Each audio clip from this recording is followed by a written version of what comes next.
বন্ধুরা কেমন আছেন সবাই? শম্পার অক্সিজেন চ্যানেলে সবাইকে স্বাগত জানাই। আজকে চলে এসেছি একটা অন্যরকম ব্লগ নিয়ে।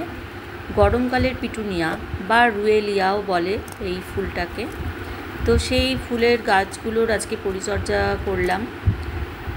টব থেকে বার করে এদেরকে নতুন মাটি, ভার্মি কম্পোস্ট আর গোবর সার বা ভার্মি কম্পোস্ট দুটোর একটা দিতে পারেন। আমি ভার্মি কম্পোস্ট আর এমনি মাটি, একটু নিমখোল আর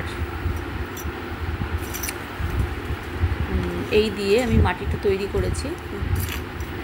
এইবারে ভালো করে গাছগুলোতে আমি দুদিন ধরে জল দিইনি, কেননা না হলে আমি ওই টব থেকে তুলতে পারবো না, তাই তো তাতে তো গাছগুলো ঝিমিয়ে গেছে।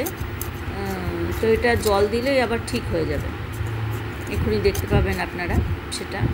তো গাছের গোড়ায় মাটি দিয়ে একটা শক্ত কিছু দিয়ে ভালো করে খুঁড়িয়ে আমি বসিয়ে দিলাম।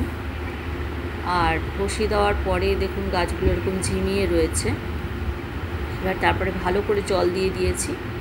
এবারে পরের দিন সকালবেলায় গাছগুলো একদম তরতাজা হয়ে গেছে। তার মধ্যে একটা গাছের গোড়ায় বোধহয় নিশ্চয়ই কোনো অসুবিধা হয়েছে, সেই গাছটা বোধহয় মারাই গেছে। তো যাই হোক, দেখি কি করা যায়।